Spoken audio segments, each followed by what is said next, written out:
On the night of October 17, 2014, in West Ogden, Utah, a series of phone calls would soon alert police to a violent crime that had just taken place. 911, what is the address and city of your emergency? I have to report a murder. Okay, do you know who was murdered? Yeah, her name's Tawnie. Hey, where's Tawnie? She's dead. Yes, I actually killed someone. She was searching me to look out. You don't understand. I went crazy, like I didn't mean to do it, you know? And then I realized that was she killed someone. Oh my gosh, you guys, I'm so scared. You have no idea how scared I am. By the time officers arrived, a young woman was already dead, slumped inside a car in a quiet church parking lot. Her name was Tawnie Marie Bird. She was only 21 years old. To understand how that night ended in such brutality, it is necessary to go back years earlier, long before the knife, before the argument in the car, and before the warning signs were ignored. Tawnie Marie Bird was born in June 1993 to Dana Anderson and Casey Baird.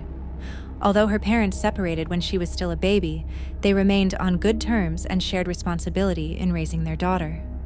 Casey spoke to Tawnie often, spent holidays with her, and maintained a close relationship throughout her childhood. Those who knew her described Tawnie as vibrant, charismatic, and deeply social. She had a natural ability to draw people toward her, forming strong friendships wherever she went.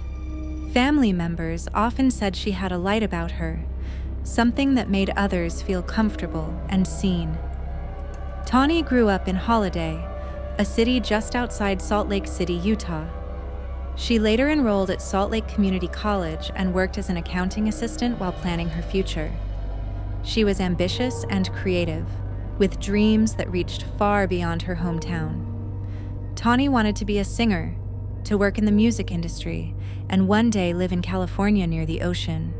She spoke openly about those dreams, believing she had time to make them real. Like many teenagers, however, Tawnie also experienced moments that would alter the course of her life. When she was 17 years old, she was riding in a car with a group of older friends. The group had been smoking marijuana when a police officer pulled the car over and conducted a search. Drugs and paraphernalia were found in the back seat. One of the friends later stated that Tawnie chose to take responsibility for the drugs, knowing that her older companions would face much harsher legal consequences. As a result, Tawnie was charged with a Class B misdemeanor for possession of a controlled substance. Her father, Casey Baird, was alarmed. Having struggled with substance abuse earlier in his own life, he feared that his daughter might be heading down a dangerous path. He contacted Tawnie's probation officer and requested that she be subjected to random drug testing. When that request was denied, the matter was referred to juvenile court. Soon after, Tawnie was taken into custody by the Division of Child and Family Services. She was initially placed in foster care with her aunt and later sent to a youth treatment center for a 90-day program. It was inside that facility that Tawnie met Victoria Mendoza. Victoria Mendoza's childhood had been shaped by trauma and instability. When she was only 10 years old, her father died by suicide, an event that left lasting emotional scars. As she grew older, Victoria frequently ran away from home, skipped school, and was repeatedly placed in juvenile facilities. By the time she met Tawnie, Victoria's mother was terminally ill with cancer, and the two were living in near poverty in a small one-bedroom apartment in Ogden, Utah. According to Tawnie's mother, Dana, her daughter was emotionally vulnerable when she met Victoria, searching for connection and understanding during an isolating period of her life. Although this was not Victoria's first time in a juvenile treatment facility, it was Tawnie's first experience away from her family under court supervision. She gravitated toward Victoria, who seemed hardened by life and protected by emotional armor. Friends and relatives would later describe the dynamic as a classic case of opposites attracting.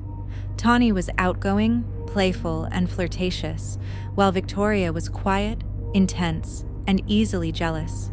What bonded them was their shared love of music. Both wrote lyrics and songs, often dedicating them to one another. What began as a friendship quickly turned into a romantic relationship, and the two became inseparable. After completing her 90-day program, Tawnie was released from the facility. Victoria followed a month later. When Tawnie and her father went to pick Victoria up, Casey immediately felt uneasy. He later recalled that the two young women seemed fundamentally different, and his instincts warned him that something was not quite right. Still, he chose to accept the relationship, knowing how much it meant to his daughter. Dana Anderson also welcomed Victoria into the family home. Victoria was embraced, supported, and treated like one of their own. Tawnie's best friend Lacey described Victoria as rough around the edges, but acknowledged that the bond between the couple was strong and emotionally intense. On social media, Tawnie and Victoria presented themselves as deeply in love, posting affectionate photos and messages that suggested happiness and stability. Behind the scenes, however, the relationship was far more volatile. Arguments became frequent, and the couple broke up and reconciled repeatedly.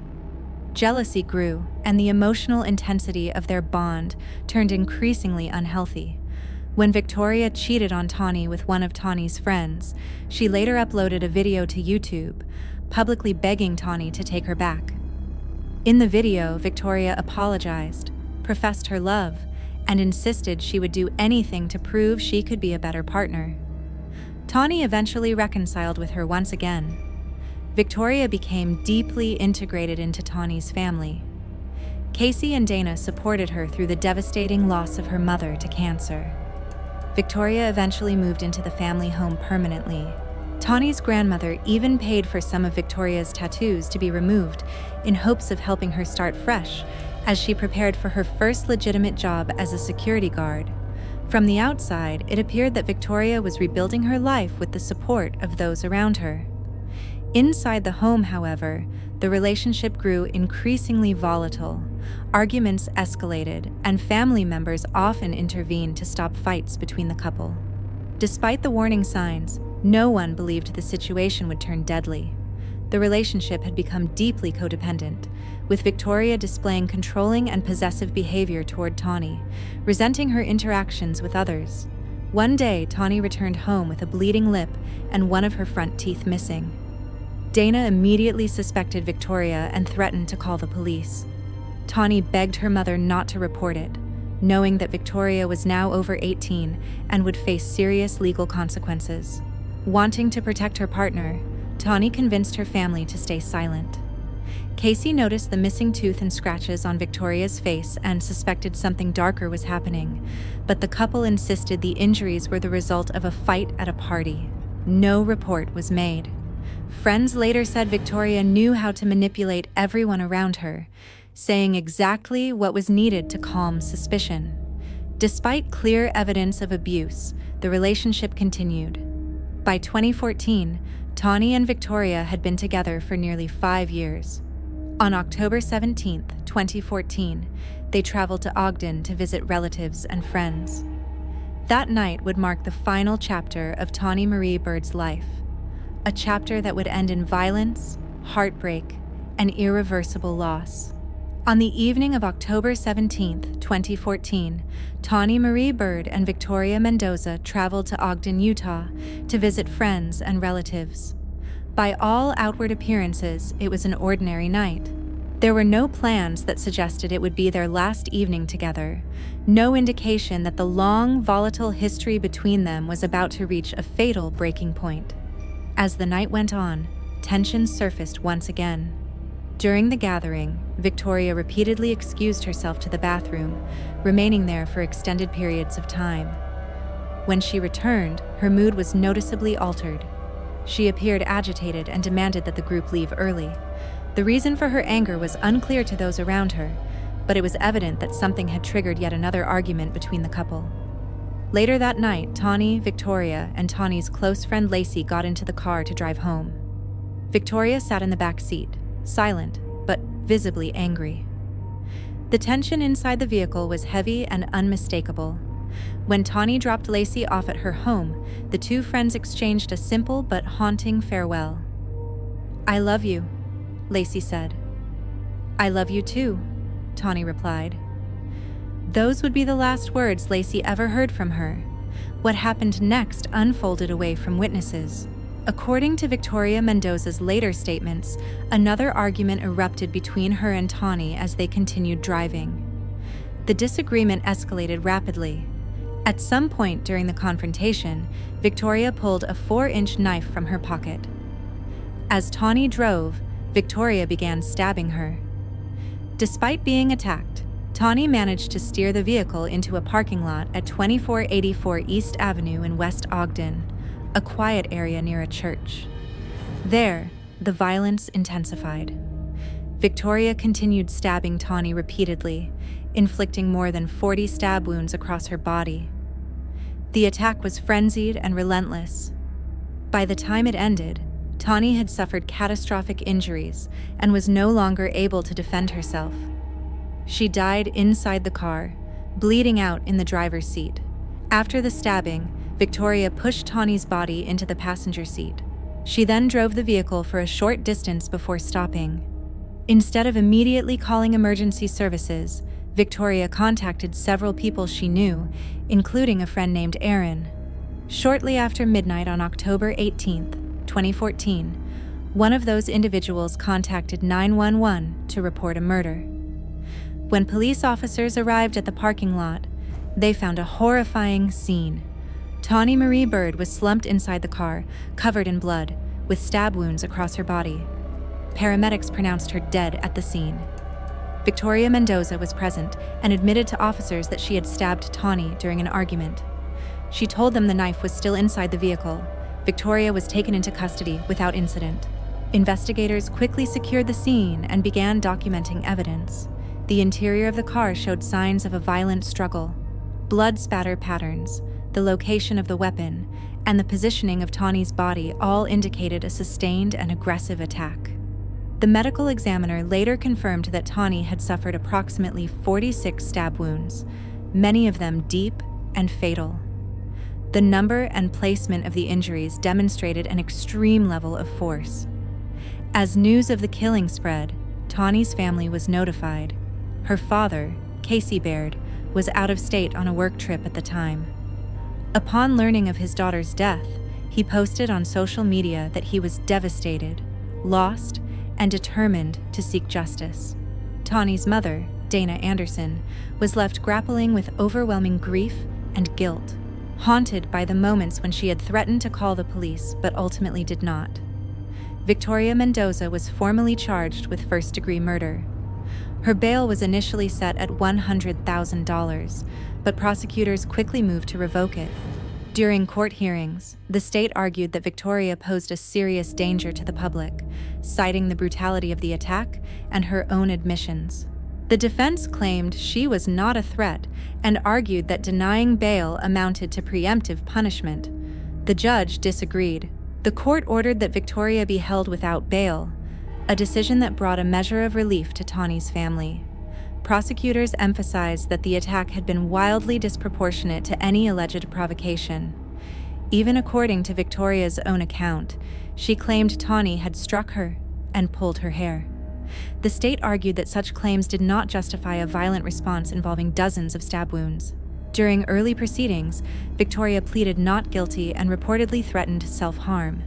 However, as investigators continued to gather evidence and interview friends and family members, the strength of the case against her became undeniable. She had admitted to the stabbing multiple times, and the physical evidence overwhelmingly supported the prosecution's narrative. On the advice of her attorneys, Victoria Mendoza eventually changed her plea. She pleaded guilty to first-degree murder. In court, Victoria acknowledged her actions and accepted responsibility for Tawnie's death. She stated that she had no excuse for what she had done and admitted to the earlier incident in which Tawnie's tooth had been knocked out, an act the family had previously covered up. Her words did little to ease the pain of those sitting in the courtroom, listening to the details of how Tawnie's life had ended. At the sentencing hearing, Tawnie's family delivered emotional victim impact statements. They described Tawnie as a bright light, a young woman full of love, ambition, and dreams that would now never be realized. Her father and other relatives begged the judge to sentence Victoria to life in prison without the possibility of parole. Judge Joseph Bean explained that his hands were tied. Under Utah law, because the crime did not meet the statutory criteria for aggravated murder, he could not impose a harsher sentence. Victoria Mendoza was sentenced to 16 years to life in prison. For Tawnie's family, the sentence felt painfully inadequate. They questioned how a murder involving dozens of stab wounds could not be considered aggravated. They struggled to reconcile the legal outcome with the severity of the violence inflicted on their daughter. Although they understood the limits of the law, the sense of injustice remained. Later, the Utah Board of Pardons ruled that Victoria would not be eligible for a parole hearing until she had served nearly 24 years in prison. Any future release would depend on extensive psychological evaluations and risk assessments. While incarcerated, Victoria became the subject of further controversy when it was discovered that she had been operating TikTok and YouTube accounts from prison, actions that violated Department of Corrections policies. Officials stated that the matter was under investigation and that the recordings had not been authorized. In the years following the trial, Tawnie's mother spoke openly about the guilt she continued to carry. She said that much of the abuse her daughter endured had remained hidden and that she wished she had understood the full extent of what was happening. She believed Tawnie might still be alive if the warning signs had been taken more seriously. The loss of Tawnie Marie Bird left an unfillable void in her family's lives. She was 21 years old, full of promise, creativity, and love. Her dreams of music, performance, and a future by the ocean were taken from her in an act of intimate violence that could have been prevented. This case stands as a stark reminder of the dangers of domestic abuse and coercive control, particularly in relationships where violence escalates gradually and remains hidden behind fear, loyalty, or hope for change. Tawnie's story underscores the importance of intervention, speaking out, and recognizing that love should never come at the cost of safety. For those who loved her, justice will never feel complete.